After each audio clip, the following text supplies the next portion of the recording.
하루가 나아가 미래를 바꿔놓을 수도 있겠죠. 선택을 잘하는 것도 실력인 겁니다. 대충 선택하지 말라는 거예요.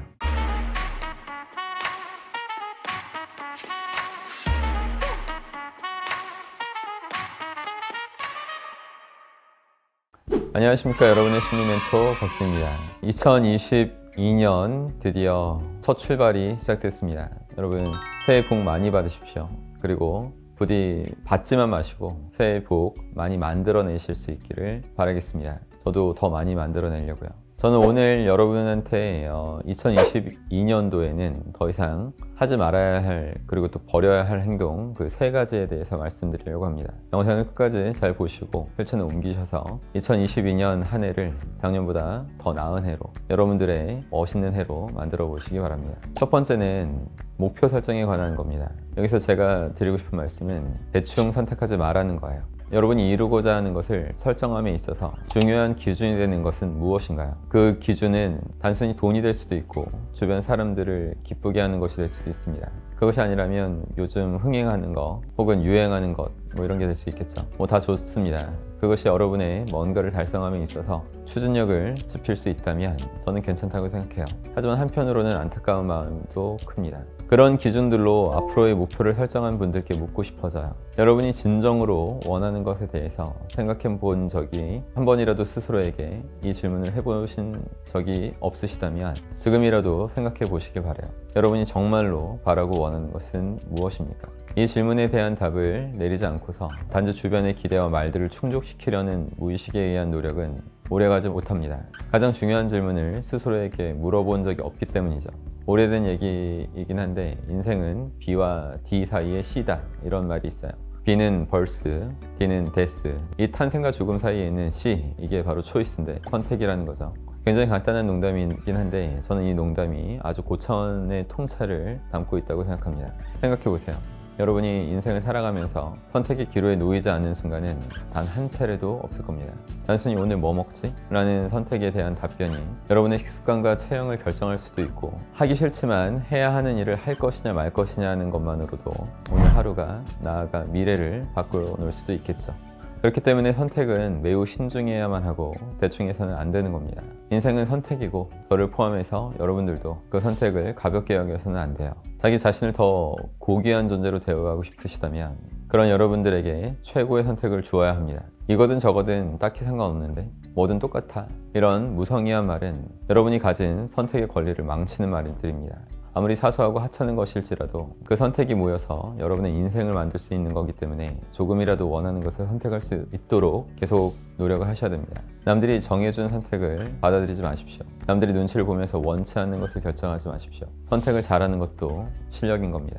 두 번째는 어떻게 할 것인가에 관한 것입니다. 멀티태스킹이라는 말 잘 아시죠? 다재다능한 사람들이 워낙 많고 얕고 넓게 하는 것을 자랑으로 삼는 사람들도 많은 것 같습니다. 바쁘게 굴러가는 이 현대사회에서 더더욱 멀티태스커가 되는 것이 미덕이 아니라 아예 필수 조건이 돼버린 듯하게 보이죠. 하지만 저는 여러분들이 무리하게 멀티태스커가 되려고 하지 않으시길 바라요. 공부할 때나 일을 할 때도 마찬가지인데 고도의 집중이 필요한 시간에 음악을 듣거나 라디오를 들으면서 교양도 쌓고 세상 돌아가는 소식도 알려고 하는 사람들도 많은 것 같습니다. 이런 분들은 휴대폰에서 울리는 알람에도 아주 재빠르게 반응할 거예요. 이렇게 모든 걸 놓치지 않으려고 하는 것도 노력이라면 노력일 수 있겠지만 이런 식의 멀티태스킹을 하다 보면 친숙함에서 비롯되는 오류의 함정에 빠지게 됩니다. 음악을 듣거나 휴대폰을 확인하는 것 모두 쉽고 친숙한 행위겠죠. 공부하는 시간은 편안하게 느껴질지도 모르겠지만 사실 이건 집중력과 능률이 저하되는 줄도 모르고 착각을 하고 있는 경우입니다. 정말로 고도의 집중력을 요하는 작업을 할 때 있어서는 멀티태스킹이 전혀 도움이 되지 않는다는 것을 아셔야 됩니다. 집중이라고 하는 것은 정신을 하나로 모아야 이루어지는 경지입니다. 해야 할 일이나 신경 써야 할 일이 너무 많기 때문에 동시에 여러 가지를 해결하려고 하는 욕구가 생기는 것은 이해합니다. 하지만 모든 것을 한 번에 해낼 수 있다는 희망으로 두 가지, 세 가지를 한꺼번에 하게 되면 그중 어떤 것도 최고의 집중 상태로 마무리할 수 없게 된다는 것입니다. 우리가 그 서커스나 이런 거 하는 때 저글링을 한번 생각해 보세요.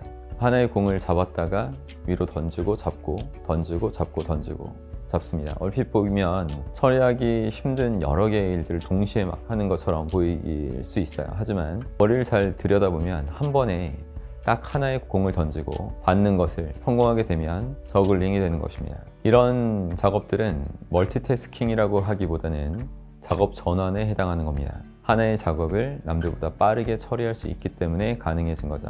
단숨에 멀티태스커가 되려고 하지 말고 초집중 상태를 만드는 훈련을 제대로 반복하면서 작업을 전환시키는 그런 데 더 많은 노력을 기울이셔야 됩니다. 마지막으로 한 가지가 남았죠. 대충 선택하지 마라, 멀티태스킹 하지 마라, 두 가지 말씀드렸는데, 세 번째는 바로 남들의 속도에 맞추지 마라라는 것입니다. 앞서 멀티태스킹에 대한 욕구가 생기게 된 이유도 경쟁 사회에서 비롯된 그 초조함이나 긴장감 때문이었죠. 뭔가를 빠르게 처리해야 된다는 그 강박관념이 많은 사람들의 심리를 지배하고 있는 것 같습니다. 타고나기를 처리 속도가 빠른 사람도 있겠지만, 저는 지금까지 급한 성격일수록 더 많이 놓치고 실수하는 사람들을 더 많이 봐온 것 같습니다. 신속하고 정확하게 일을 처리하는 소수의 사람들은 분명히 처음부터 그렇게 태어난 건 아닐 겁니다. 아마 그 사람들은 자신의 속도에 맞게 공부했고 일하는 훈련을 아주 오래오래 유지해온 사람들일 것에 틀림이 없어요. 그렇게 굳어진 습관이 신속하고도 정확한 최고의 능률을 만들어내게 된 거죠.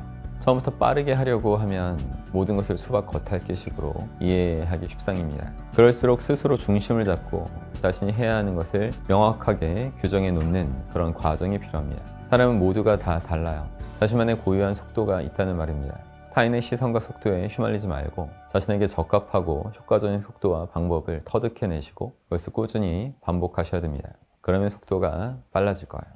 여러분, 지식은 우리 삶에 있어서 결코 떼어낼 수 없는 것입니다. 개인의 성장에서도 지식이 큰 자양분이 되고 인류와 사회의 발전에서도 지식은 가장 큰 역할을 한다고 봅니다. 누구든 자신의 분야에서 정확하고 제대로 된 지식을 갖추고 내면화할 수 있다면 기회의 문을 열 수 있습니다. 앞으로 여러분 앞에 주어진 새로운 365일, 나아가 수년, 수십 년을 눈부시게 바꿔놓을 수 있습니다. 오늘 제가 하지 말라고 한 세 가지를 명심하시기 바랍니다.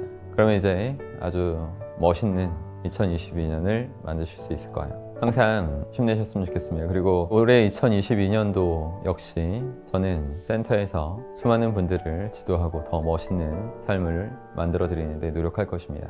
빨리 참여해 주시기 바라요. 항상 힘내십시오. 고맙습니다.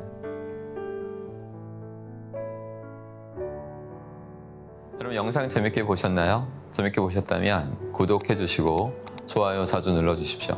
그리고 댓글로 여러분의 생각들, 여러분의 의견들을 많이 남겨주십시오. 그럼 제가 그 글들을 다 보고 친절하게 답변도 남겨드리겠습니다.